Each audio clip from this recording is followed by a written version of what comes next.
Hello बच्चों, मेरे इस वीडियो में आप सभी का स्वागत है। मैं उम्मीद करती हूँ कि आप लोग बिल्कुल स्वस्थ हो।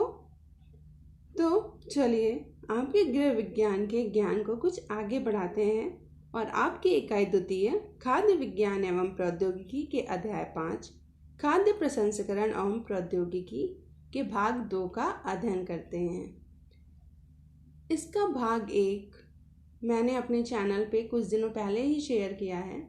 अगर आपने अब तक नहीं देखा है तो मेरे चैनल को देखिए और भाग 1 को ठीक से समझिए।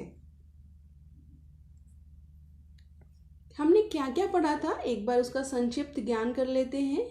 भाग 1 में हमने खाद्य प्रसंस्करण एवं प्रौद्योगिकी के महत्व के बारे में जाना, उसकी बुनियादी अवधारणाओं के बारे में जाना,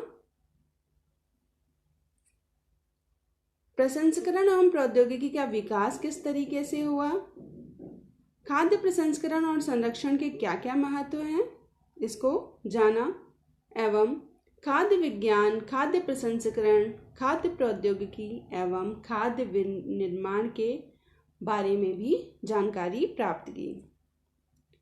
तो आज किस विषय पर चर्चा की जाएगी, एक बार उसको ध्यान से देखते हैं।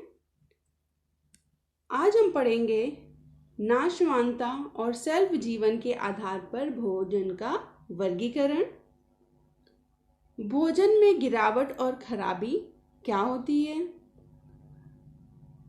खाद्य को खराब होने से रोकने के लिए कौन कौन से खाद्य प्रसंस्करण के तरीके हैं, सूक्ष्म जीव के विकास को प्रभावित करने वाले कारक कौन कौन से हैं, खाद्य संरक्षण के सिद्धांत और तरीके को समझेंगे, प्रसंस्कृत खाद्य पदार्थों का वर्गीकरण, प्रसंस्करण की सीमा और उसके प्रकार के बारे में जानेंगे, खाद्य प्रसंस्करण और प्रौद्योगिकी के लिए क्या क्या ज्ञान और कौशल की ज़रूरत है, करियर की तैयारी के लिए आप जीविका की तैयारी कर रहे हो तो क्या करना है, इसके क्षेत्र क्या क्या हैं और करियर के अवसर कौन कौन से उपलब्ध हैं, इन पर चर्चा करेंगे। तो चलिए सबसे पहले हम समझते हैं सेल्फ काल, सेल्फ लाइफ क्या होती है। हर एक खाद्य पदार्थ की कुछ अवधि होती है, उसकी कुछ लाइफ होती है। वो जो रूम टेम्परेचर पर बिना खराब हुए वैसे का वैसा ही पड़ा रहे जितने समय तक, वो कहलाएगी उसकी सेल्फ लाइफ। क्योंकि हम चर्चा कर रहे हैं इस अध्याय में खाद्य प्रसंस्करण की, तो खाद्य प्रसंस्करण की जरूरत क्यों पड़ती है? इसीलिए कि हम खाद्य पदार्थों के स्वजीवन को, सेल्फ काल को कुछ और समय तक के लिए बढ़ा दें और जब वो उपलब्ध ना हो उस समय उसका इस्तेमाल कर पाएं। क्लियर? तो निश्चित समय तक भंडारण की स्थिति अपनी इष्टतम सुरक्षा और गुणवत्ता को बनाए रखना, एक निश्चित समय तक को जो खाद्य पदार्थ अपनी इष्टतम सुरक्षा और गुणवत्ता को बनाए रखता है वह उसका सेल्फ काल कहलाता है।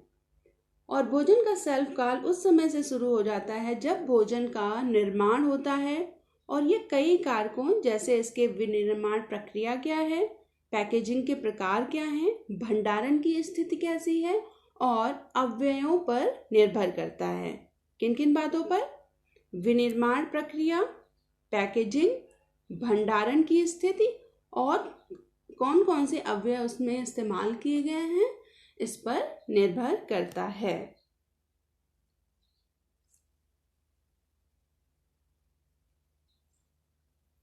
नाशवानता और सेल्फ जीवन के आधार पर भोजन का वर्गीकरण। अगर चीजें नाशवान है, भोजन नाशवान है, तो उसके आधार पर उसका वर्गीकरण कैसे होता है? तो 3 तरीके के प्रकार हैं, 3 प्रकार हैं भोजन का सेल्फ लाइफ के, उसके स्वजीवन के आधार पर वर्गीकरण। आपने नोटिस किया होगा घर में कुछ खाद्य पदार्थ ऐसे होते हैं जो कुछ टाइम बाद खराब हो जाते हैं, जैसे कि दूध है, पकी हुई सब्जियां हैं, ये आपने कुछ टाइम के लिए रूम टेम्परेचर पे रखा हुआ है, फ्रिज में नहीं रखा, तो वो कुछ समय बाद अपनी स्मेल खो देते हैं, अपना टेस्ट खो देते हैं, खराब हो जाते हैं। कुछ ऐसी चीज़ें होती हैं जो थोड़े लंबे समय तक रह सकती हैं, जैसे कुछ फ्रूट्स हो गए, अनार है, सेब है, प्याज, आलू, ये कुछ ऐसी चीज़ें हैं जो थोड़े लंबे समय तक रह सकती हैं। तो एक ये प्रकार हुआ। और तीसरा, ऐसी कुछ चीज़ें हैं, ऐसे कुछ खाद्य पदार्थ हैं जो लंबे समय तक अगर उनको ध्यान से रखा गया है तो वो खराब नहीं होते हैं। तो इसी तरीके से इसी उनके सेल्फ जीवन के आधार पर खाद्य पदार्थों का वर्गीकरण किया गया है। उनको समझते हैं हम एक बार। विनाशशील खाद्य पदार्थ, अर्धनाशवान और अनाशवान खाद्य पदार्थ। विनाशशील खाद्य पदार्थ कौन से होते हैं?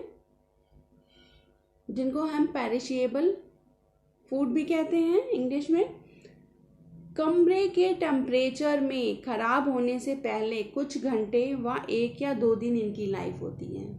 यानी रूम टेम्परेचर पे कुछ घंटे या 1 से 2 दिन ज़्यादा से ज़्यादा इनका लाइफ होती है। जैसे कि दूध, मांस, मछली, मुर्गी पालन के जो प्रोडक्ट्स होते हैं उत्पाद, उन पर फल, पत्तेदार सब्जियां और पका हुआ भोजन। ये खाद्य पदार्थ घरेलू और वाणिज्य स्तर पर अगर हम इसको प्रशीतन में रखें, फ्रिज में रखते हैं, तो इनकी जो सेल्फ काल है उसको कुछ और समय तक के लिए बढ़ा सकते हैं। सामान्य तौर पर सबसे ज़्यादा खराब होने, जो जल्दी खराब होने वाले खाद्य पदार्थ होते हैं, उनमें नमी ज़्यादा होती है और कार्बोहाइड्रेट का उच्च स्तर रहता है। अर्धनाशवान खाद्य पदार्थ जो कुछ दिनों तक, कुछ हफ्तों तक बिना खराब हुए रूम टेम्परेचर पर रह सकते हैं, जैसे कि खट्टे फल, आंवला, सेब, कद्दू, जड़ें, यम, आलू, प्याज, लहसुन, ये सारी चीज़ें कुछ लंबे समय तक बिना खराब हुए रह सकती हैं। जो अनाशवान खाद्य पदार्थ हैं, जो महीनों और सालों तक खराब नहीं होते हैं अगर उन्हें आपने सही ढंग से रखा है, लापरवाही नहीं की है रखने में, उनको गीली कंडीशन में रख दिया है, जहाँ रखा है वहाँ सीलन है, हवा जा रही है उसमें, तो वो खराब हो जाएंगे, नहीं तो वो एक लंबे समय तक चलेंगे। ऐसे खाद्य पदार्थों में डिब्बाबंद सूखे मसाले, साबुत अनाज, बाजरा, तिलहन, ड्राई फ्रूट्स, वसा, तेल, शहद, ये सारी चीजें आती हैं। अब आइए समझते हैं कि भोजन में गिरावट या खराबी कैसे होती है। That is called food spoilage. वो क्या होता है? आपने सुना होगा ये वर्ड।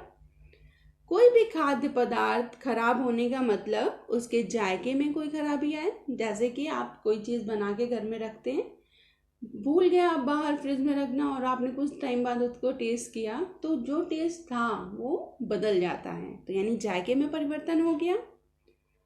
या पोषण मूल्य की हानि हो जाती है, या वो देखने में खराब लगता है, उसकी सौंदर्य अपील जो है वो चली जाती है। ऐसे भोजन असुरक्षित होते हैं, खाने पे शरीर को नुकसान पहुंचाते हैं। तो ये भोजन में गिरावट या कमी आती क्यों है? क्या क्या कारण है? बेसिकली 2 कारण हैं, मेन कारण है खाद्य को खराब होने के। एक कारण जो प्राकृतिक रूप से उस भोज्य पदार्थ में आंतरिक कुछ ऐसी चीजें होती हैं जिसकी वजह से खराब होता है, और दूसरा कुछ बाह्य कारक हैं जो भोजन को खराब कर देते हैं। आंतरिक कारक कौन कौन से हैं? कुछ एंजाइम की प्रक्रियाएं होती हैं और कुछ रासायनिक प्रतिक्रियाएं होती हैं। एंजाइम की प्रतिक्रियाएं समझने के लिए आपने कभी ध्यान दिया होगा कि आप सेब को कुछ समय के लिए काट कर रख देते हैं, या केले को काट कर रख देते हैं बाहर खोल कर, तो क्या होता है? हाँ, वो बिल्कुल ब्राउन सा हो जाता है।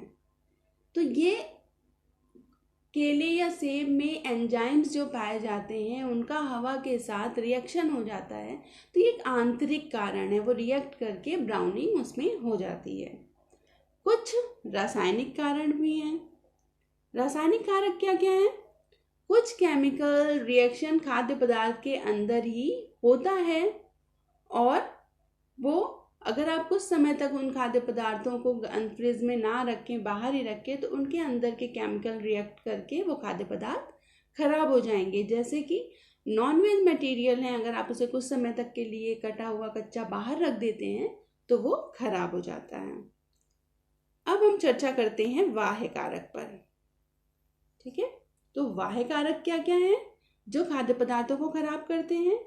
पहला है यांत्रिक क्षति। अगर किसी भी खाद्य पदार्थ को सही ढंग से उसकी हैंडलिंग नहीं की गई, सही ढंग से रखा नहीं गया, तो चाहे वो कभी भी हो, चाहे आप उसकी कटिंग हो रही हो, हार्वेस्टिंग जिसको कहते हैं, वहाँ से, या ट्रांसपोर्ट एक जगह से दूसरी जगह पहुँचाने में, सुखाने में, उसको संभाल के रखने में कहीं भी मिसहैंडलिंग हुई हो, कोई यांत्रिक क्षति, उसकी वजह से खाद्य पदार्थ के जो टिश्यूज होते हैं वो ब्रेक कर सकते हैं और खाद्य पदार्थ खराब हो जाता है। दूसरा कारण है धातु के संपर्क के कारण रासायनिक प्रतिक्रियाएं। आपने कभी सुना होगा अपनी मम्मी से, दही है, इसको पीतल के बर्तन में नहीं रखो, नींबू है, इसे तांबे के बर्तन में नहीं रखो, दूध को तांबे के बर्तन में नहीं रखो। तो क्यों? बार बार कहती होंगी मम्मी, टोकती होंगी, तो क्यों ऐसा? क्योंकि कुछ धातुओं के संपर्क में आने पर खाद्य पदार्थ खराब हो जाते हैं। कुछ खाद्य पदार्थ एसिडिक नेचर के होते हैं और कुछ एल्कलाइन यानी कुछ अम्लीय होते हैं और कुछ क्षारीय होते हैं, जो जब भी किसी धातु के संपर्क में आते हैं तो उसमें कुछ अनावश्यक चेंज हो जाते हैं। जैसे कि अभी मैंने आपको बताया, अगर किसी भी तांबे के बर्तन में आपने मट्ठा, छाछ या दही रख दी तो वो रिएक्ट करके खराब हो जाएगी। अगला कारक है सूक्ष्म जीव।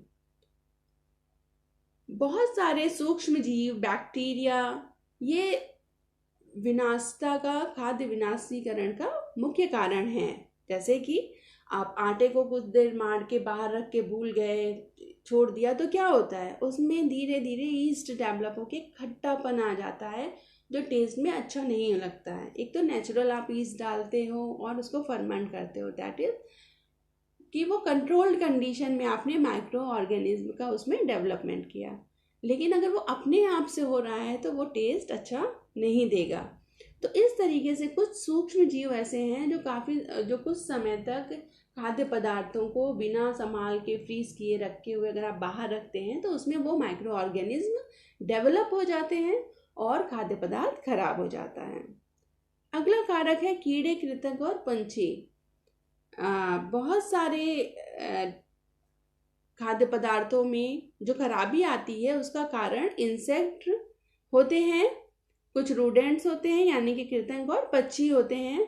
जैसे कि आपने देखा होगा कुछ खाद्य पदार्थ में, जैसे आप टमाटर ले आते हो, ब्रिंजल ले, बैगन में, ज़्यादातर बैगन में आपने देखा होगा कि बैगन में होल दिखता है आपको, छोटा सा सेज दिखेगा और आप वहाँ से कट करके देखोगे तो उसमें कीड़े मिलेंगे आपको। इसी तरह कुछ खाद्य पदार्थों में होल हो जाता है, चना है, इसमें कुछ दालों में, तो उसमें आप जब देखते हो, चेक करते हो तो उसमें कीड़े निकलते हैं, उनके लार्वा होते हैं।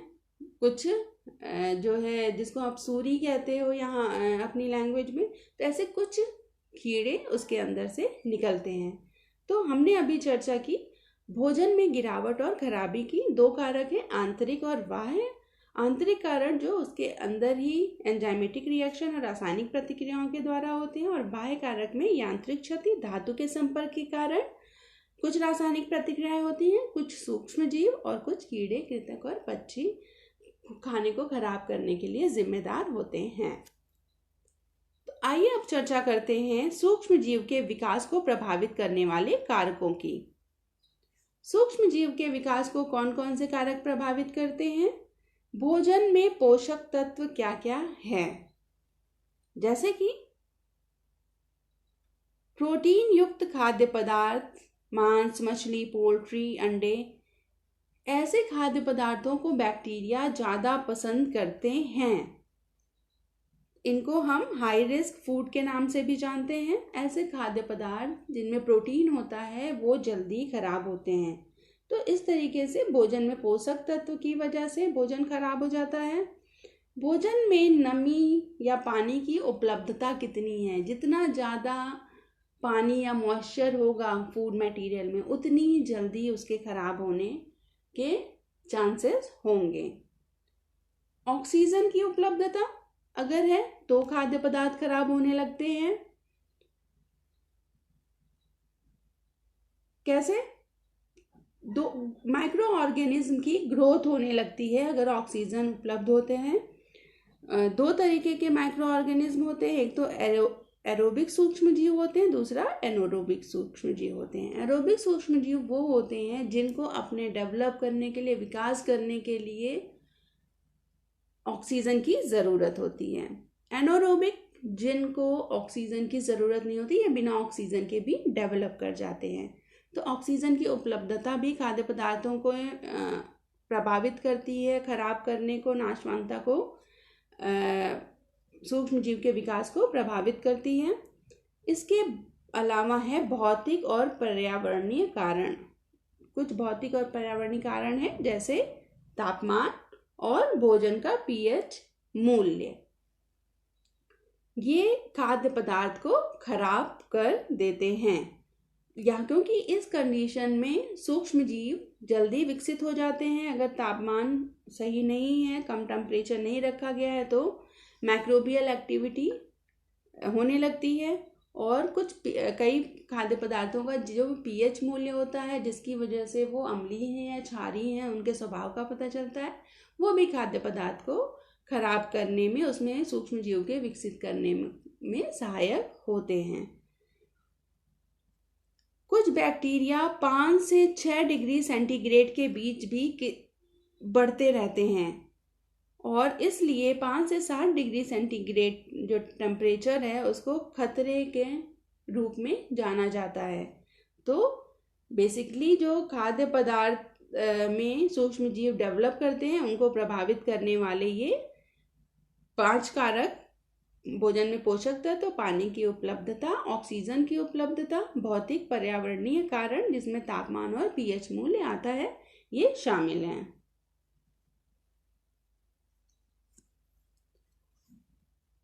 खाद्य खराब होने से रोकने के लिए खाद्य प्रसंस्करण के तरीके क्या क्या हैं? क्योंकि आप सभी जानते हैं कि खाद्य प्रसंस्करण किए किस लिए जाते हैं? इसीलिए कि खाद्य पदार्थ को खराब होने से रोका जाए। तो कैसे रोका जा सकता है? अगर हम जो खाद्य पदार्थ को खराब करने के कारक हैं, जैसे कि अभी आपने पढ़ा था सूक्ष्म जीव विकास होने के कारण, उन कारकों को अगर रोक दे तो खाद्य पदार्थ खराब नहीं होंगे।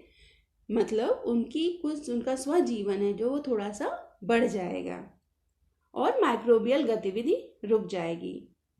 वो बैक्टीरिया, कवक, खमीर, ये सारी चीज़ें खाद्य पदार्थ को खराब करते हैं, तो इनको कंट्रोल करना ज़रूरी है। कौन कौन से तरीके हैं जो खाद्य प्रसंस्करण में यूज़ किए जाते हैं? पहला है ताप का अनुप्रयोग। ताप, जैसे कि आप दूध लाते हो, दूध को आप उबाल देते हो, आपने ताप का उपयोग किया तो बैक्टीरिया किल हो गए और दूध आपका थोड़े लंबे समय तक चलेगा। पानी की नमी को दूर करना, पानी, उस खाद्य पदार्थ से पानी को हटा देना। जैसे कि आप मटर ले लो, चना ले लो, अगर ये गीला है, उसी कंडीशन में है जैसे आप खेतों से लाए हो, तो कुछ समय तक ही रखोगे, उसमें मॉइस्चर कंटेंट रहेगा। अगर आपने इनको सुखा दिया है तो ये लंबे समय तक चलेंगे। तो पानी की नमी को दूर करना है। भंडारण के दौरान तापमान कम करना है। आपने उसको फ्रिज में उठा के रख दिया, कोल्ड स्टोरेज में रख दिया खाद्य पदार्थ को, तो यानी जब आपने स्टोर किया तब टेम्परेचर को कम कर दिया, तो भी खाद्य पदार्थ खराब नहीं होंगे। पीएच में कमी करके खाद्य पदार्थ को प्रसंस्कृत किया जाता है। और ऑक्सीजन की उपलब्धता को भी नियंत्रित करके खाद्य पदार्थ को प्रसंस्कृत किया जा सकता है। तो ये सारे तरीके हैं जो खाद्य पदार्थ प्रसंस्करण में इस्तेमाल किए जाते हैं। खाद्य संरक्षण के सिद्धांत। खाद्य संरक्षण क्या है, यह हमने पहले पार्ट में जाना था। खाने को संरक्षित करना, जिससे जब वो उपलब्ध ना हो तो उसकी उपलब्धता बनी रहे। सिद्धांत क्या क्या है इसको जानते हैं, इस पर चर्चा करते हैं। सूक्ष्म जीव द्वारा खराब होने को रोकना, क्योंकि खाद्य पदार्थ ज्यादातर किससे खराब होते हैं, सूक्ष्म जीव से, तो उनको रोकना है या सूक्ष्म जीव को खाद्य पदार्थ से बाहर रखना है। कैसे, जैसे भोजन को कवर करके, उसकी सही तरीके से पैकेजिंग करके, या खराब भोजन को हटा देना। दूसरा सिद्धांत है सूक्ष्म जीव को हटाना। अगर आप हरी पत्तेदार सब्जी को संरक्षित करना चाहते हैं तो क्या करेंगे, उसमें से पानी को हटा देंगे, तो खाद्य पदार्थ से सूक्ष्म जीव हट जाएंगे। घरों में आपने देखा भी होगा, जब आप बाजार से हरी पत्ते वाली सब्जियां लाते हैं तो आपकी मम्मी उनको थोड़ा सा फैला के किसी बर्तन में रख देती है, जिससे उनका पानी खत्म हो जाता है, तो वो थोड़े लंबे समय तक चलते हैं। सूक्ष्म जीव के विकास को बाधित करना, जैसे कि सुखाना, कम करने या तापमान में वृद्धि, नमकीन या चीनी या अन्य परिरक्षकों के द्वारा करा जा सकता है। नेक्स्ट है सूक्ष्म जीव के निष्क्रिय करना। अगर सूक्ष्म जीव को निष्क्रिय कर दिया जाए तो खाद्य पदार्थ लंबे समय तक सुरक्षित रहेगा, जैसे पाश्चुकृत करना, पक्षियों आदि को हटाना, कीटनाशक को हटाना और सही भंडारण से। नेक्स्ट इज भोजन के आत्म अपघटन को रोकना। भोजन में जो एंजाइम्स हैं, अगर उनको नष्ट कर दिया जाए तो भोजन अपने आप खराब नहीं होगा। तो ये भी एक सिद्धांत है खाद्य संरक्षण का। तो आइए अब जानते हैं खाद्य संरक्षण के तरीकों के बारे में। खाद्य संरक्षण बहुत ही प्राचीन प्रक्रिया है, आपके घरों में पहले से होती आई है। आपकी मदर, आपकी दादी ये करते रहे हैं। तो बेसिकली जो हम घर में संरक्षित करते हैं खाद्य को, वो क्या करते हैं उसके लिए, कभी नमक ऐड करके, नमक लगा के रख दिया, चीनी मिला के रख दी, सिरका डाल दिया, जो प्राकृतिक रूप से गन्ने के रस से सिरका बनाया जाता है, वो सिरका मिला के रख दिया। तो इस तरीके से खाद्य को हम घर में संरक्षित करते हैं थोड़े लंबे समय तक के लिए। इसके अलावा कुछ इंडस्ट्रियल लेवल पे भी प्रक्रियाएं होती हैं, तो उनको हम जान लेते हैं। खाद्य संरक्षण के कौन कौन से तरीके हैं। तो खाद्य संरक्षण करने के लिए सबसे पहले, क्योंकि हमें लंबे समय तक रखना है, तो जिस वजह से खाद्य खराब हो रहा है उसको हम हटा दें, उस समस्या को ही खत्म कर दें, यानी कि सूक्ष्म जीव से बाहर रखते हुए सूक्ष्म जीव को हटाकर उच्च ताप उसको कई प्रक्रियाओं के द्वारा निकालकर, जैसे कि एक और प्रक्रिया इसमें आती है तापमान का उपयोग करके। दो तरीके का तापमान उपयोग में किया जाता है, हाई उच्च और निम्न कम तापमान। क्लियर, उच्च तापमान और निम्न तापमान। कुछ चीजें, कुछ बैक्टीरिया ऐसे होते हैं जो बहुत हाई टेम्परेचर पे खत्म होते हैं, और कुछ ऐसे होते हैं जो टेम्परेचर कम पे वो डिस्ट्रॉय हो जाते हैं। तो इस तरीके से बैक्टीरिया को खत्म करके हम खाद्य को संरक्षित कर लेते हैं। अगला तरीका है प्रशीतन करने का, यानी कि रेफ्रिजरेशन करने का। जैसे आप घरों में करते हो, फ्रिज के अंदर सामान को रख दिया तो वो जो बाहर एक दिन आधा दिन चलता, वो अब 2, 2.5 दिन, 3 दिन चलेगा। कैसे कर सकते हैं, 2 तरीके हैं फ्रीजिंग करने के। पहले तो रेफ्रिजरेशन जान लीजिए, 4 to 7 डिग्री सेंटीग्रेड तक होता है रेफ्रिजरेशन। तीनों बिल्कुल अलग टर्म है। रेफ्रिजरेशन मीन्स 4 डिग्री सेंटीग्रेड से 60 डिग्री सेंटीग्रेड के बीच में खाद्य पदार्थों को रखना। क्लियर। नेक्स्ट है कोल्ड स्टोरेज। कोल्ड स्टोरेज, जहां पर सब्जियां और कुछ फल वो रखे जाते हैं जो लंबे समय तक चलते हैं, वहां पर temperature 1 degree centigrade to 4 degree centigrade maintain रखा जाता है। फ्रीजिंग यानी कि खाद्य पदार्थ को फ्रीज कर देना, -18 डिग्री सेंटीग्रेड से लेकर से या उससे कम तापमान पर खाद्य पदार्थों को फ्रीज कर देना। अगला है सुखाना, यानी कि खाद्य पदार्थों को सुखा देना। सुखाने से क्या होगा? मॉइस्चर कंटेंट, वाटर कंटेंट, जो जल की मात्रा है वो खत्म हो जाएगी। उससे क्या होगा? खाद्य पदार्थ संरक्षित हो जाएंगे लंबे समय तक के लिए। पीएच को कम कर देना खाद्य पदार्थों के, अम्लता या क्षारीयता, जो पीएच है खाद्य पदार्थ का, उसको कम करने से भी खाद्य पदार्थ संरक्षित किए जा सकते हैं। इसके अलावा ऑक्सीजन की उपलब्धता को भी नियंत्रित कर देना।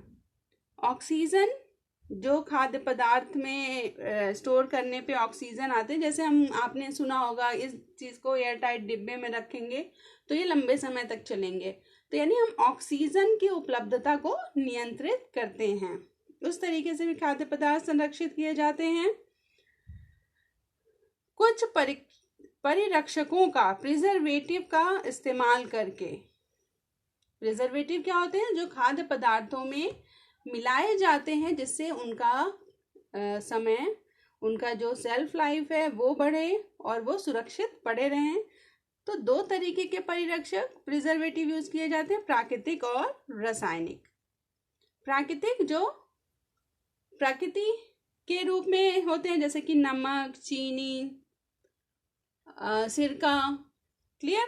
और रासायनिक जो रासायनिक पदार्थों से मिलके बनते हैं, रासायनिक पदार्थों से, जैसे कि सिंथेटिक विनेगर हो गया आपका, और साइट्रिक एसिड, ये सब रासायनिक पदार्थ हैं जो खाद्य पदार्थों को संरक्षित करने के लिए इस्तेमाल किए जाते हैं। अगला है विकिरण द्वारा संरक्षण। खाद्य पदार्थों को विकिरण रेज होती हैं, उन रेज के द्वारा खाद्य पदार्थों को सुरक्षित और संरक्षित किया जाता है।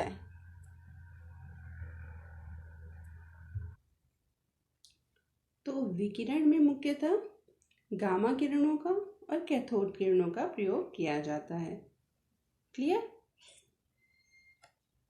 अब प्रसंस्कृत खाद्य पदार्थों का वर्गीकरण प्रसंस्करण की सीमा और उसके प्रकार के आधार पर।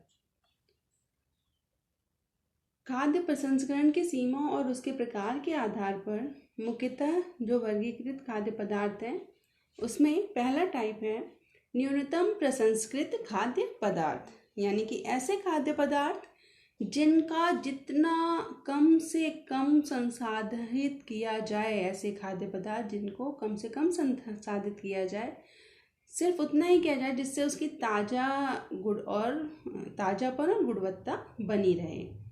जैसे कि कम टेम्परेचर पर रेफ्रिजरेट कर सकते हैं और उसकी थोड़ी सी ट्रिमिंग कर दें, कटिंग कर दें, स्लाइसिंग करके स्टोरेज हम करते हैं, तो ये ऐसे खाद्य पदार्थ जो न्यूनतम प्रसंस्कृत खाद्य पदार्थ होते हैं।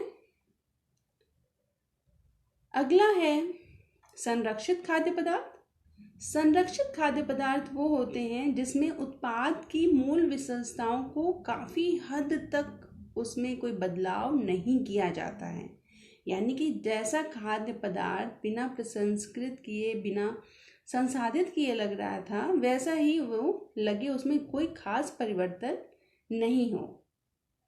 जैसे कि मटर, जो फ्रीज्ड मटर, जमी हुई मटर होती है, जमी हुई सब्जियां, निर्जलित सब्जियां, डिब्बाबंद फल और सब्जियां, इनके मूल विशेषताओं में कोई खास परिवर्तन नहीं होता है।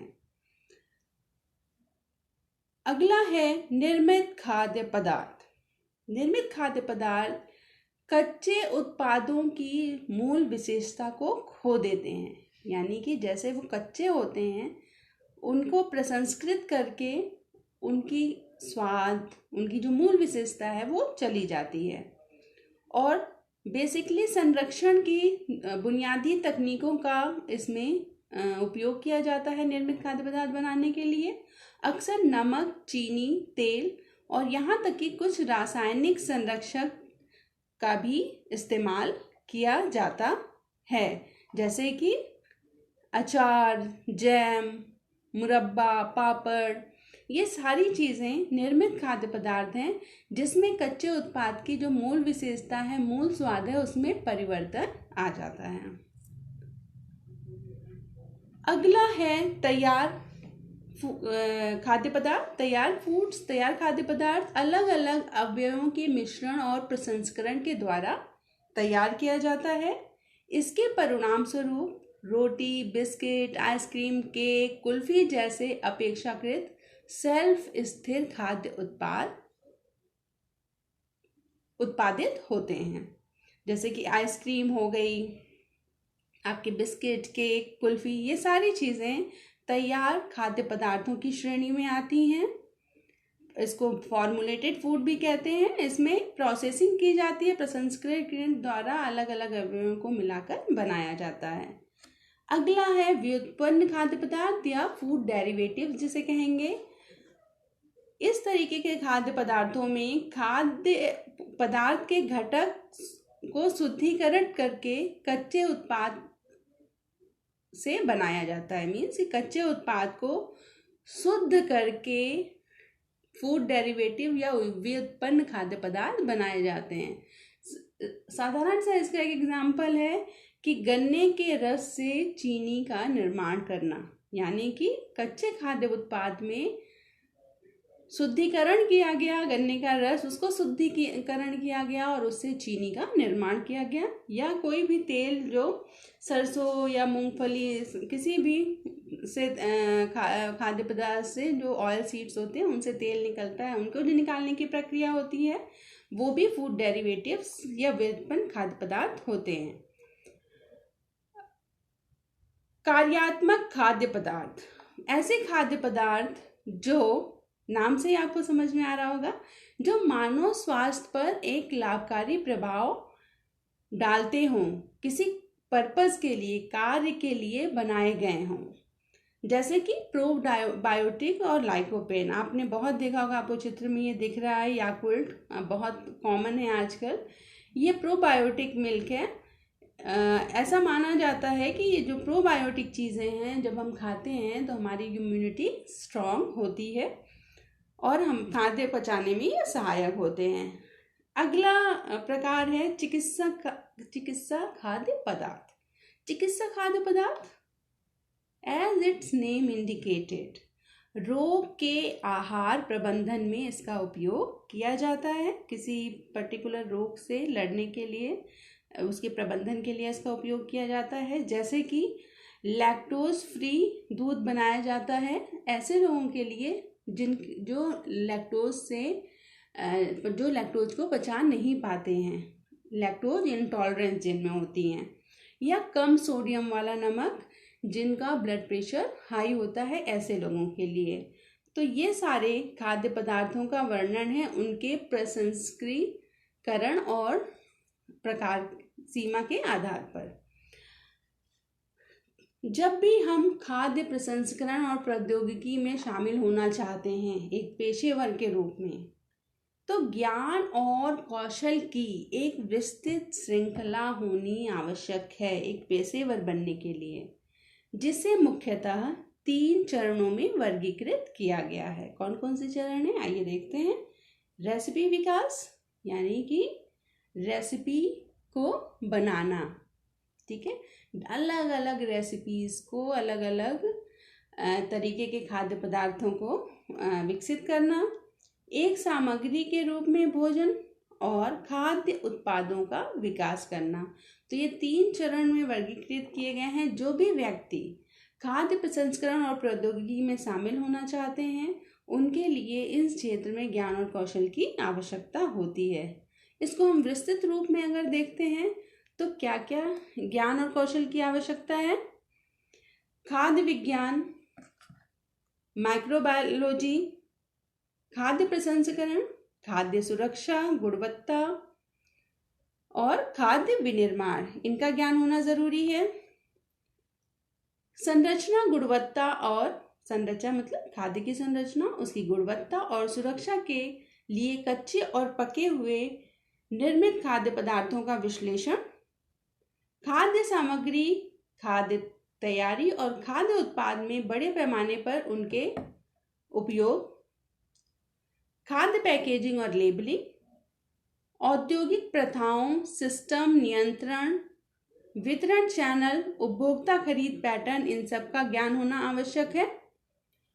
उत्पाद विनिर्देश और खाद्य उत्पाद विकास, संवेदी मूल्यांकन यानी कि सेंसरी इवैल्यूएशन करना, उसकी स्वीकार्यता, सूचना प्रौद्योगिकी का उपयोग करने की क्षमता होनी चाहिए जिससे वो नए नए प्रोडक्ट को बना सके, नए नए खाद्य पदार्थों को डेवलप कर सकें।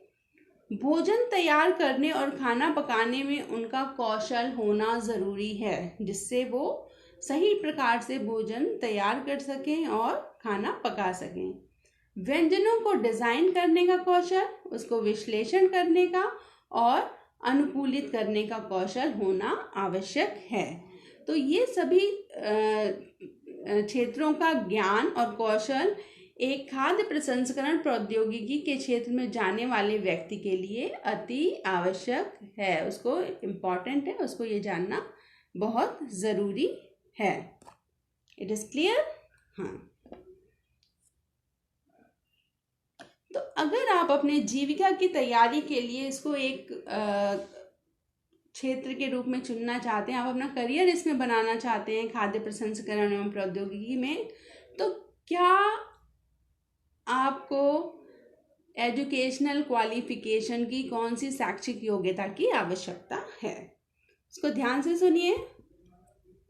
इस क्षेत्र में अपना करियर बनाने के लिए 10+2 यानी कि 12वीं कक्षा होना ज़रूरी है या इसके समकक्ष कोई भी डिग्री चलेगी जो 12वीं के समकक्ष हो। इसके साथ साथ खाद्य उद्योग में अगर आपको नौकरी करनी है, बड़े बड़े खाद्य उद्योग में या किसी भी रिसर्च सेंटर पे काम करना है और अपना एक बड़ी इंडस्ट्री खोलनी है, उसके लिए और स्वरोजगार और लघु इकाइयों में प्लेसमेंट के लिए अलग अलग कोर्सेज की ज़रूरत पड़ेगी।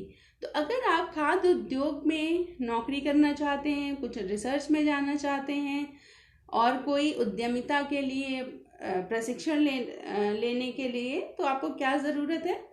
खाद्य प्रसंस्करण और विकास में स्नातक डिग्री और मास्टर्स डिग्री यानी कि 10+2+ ग्रेजुएशन।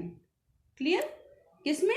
खाद्य प्रसंस्करण एवं प्रौद्योगिकी में, और या मास्टर्स डिग्री। जितना हाई लेवल, जितनी ऊंची पोस्ट चाहिए आपको, उसी के हिसाब से आपको डिग्री एक्वायर करनी होगी। अनुसंधान योग्यता के होना ज़रूरी है।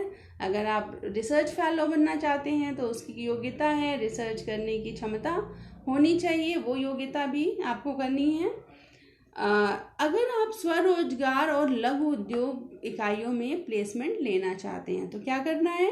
10+2 के बाद आपको कोई भी शॉर्ट टर्म सर्टिफिकेट कोर्स करना है, कोई भी डिप्लोमा कोर्स करना है। बहुत सारे संस्थान हैं जो ये कोर्सेज कराते हैं। जो मुख्य संस्थान है वो CFTRI मैसूर में स्थित है, जैसे शॉर्ट टर्म कोर्सेज कराता है। तो इस तरीके से आप अगर करियर के रूप में इसको चुनना चाहते हैं खाद्य प्रसंस्करण एवं प्रौद्योगिकी को, तो आपको ये कोर्सेज करने की आवश्यकता है। क्षेत्र क्या है खाद्य प्रसंस्करण एवं प्रौद्योगिकी में? इसका बहुत व्यापक क्षेत्र है, इसीलिए जॉब की अपॉर्चुनिटीज, जीविका के बहुत सारे अवसर उपलब्ध हैं। तो पहले इनके क्षेत्र को समझते हैं, उसका अध्ययन करते हैं। खाद्य उद्योग, डेयरी उद्योग, डेयरी मिल्क से रिलेटेड जो भी उद्योग हैं, होटल, अस्पताल, कुछ गुणवत्ता नियंत्रण विभाग हैं, लेबलिंग और पैकेजिंग इंडस्ट्रीज, वहाँ ये भी उसके क्षेत्र में आता है। शीतल पेय उद्योग यानी कोल्ड ड्रिंक्स जो आपकी होती है, वो भी खाद्य प्रसंस्करण एवं प्रौद्योगिकी के अंदर ही आती है।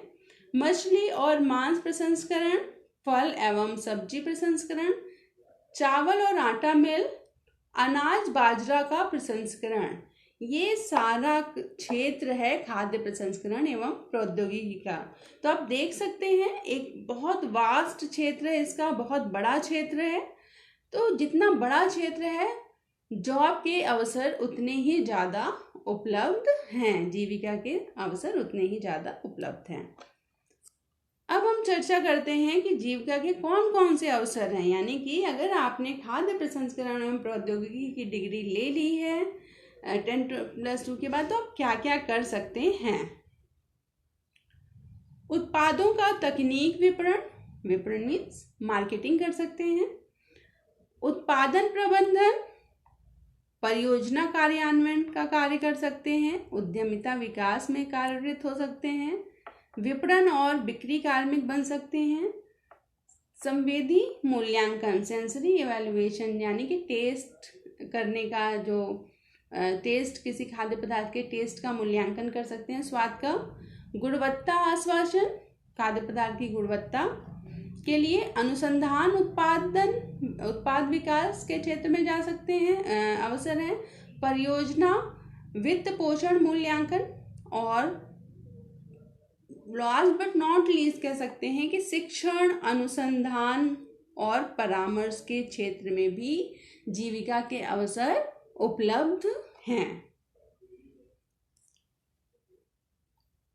अगर आप स्वरोजगार करना चाहते हैं खाद्य प्रसंस्करण एवं प्रौद्योगिकी में, तो सरकार ऐसे एंटरप्रेन्योर को, ऐसे उद्यमियों को प्रोत्साहन और समर्थन दे रही है जो वित्त, प्रशिक्षण, बुनियादी ढांचे और विपणन सुविधाओं के साथ अपना उद्यम शुरू करना चाहते हैं। इन सभी क्षेत्रों में प्रशिक्षण देने में, वित्त प्रबंधन में, यानी कि कुछ सरकार पैसे की तरफ से कुछ पैसे दिए जाते हैं, लोन दिया जाता है, और विपणन की यानी मार्केटिंग करने की सुविधाएं सरकार की तरफ से दी जाती हैं उन लोगों को जो खाद्य प्रसंस्करण एवं प्रौद्योगिकी में अपना बिजनेस शुरू करना चाहते हैं। तो सरकार उनको सहायता करती है।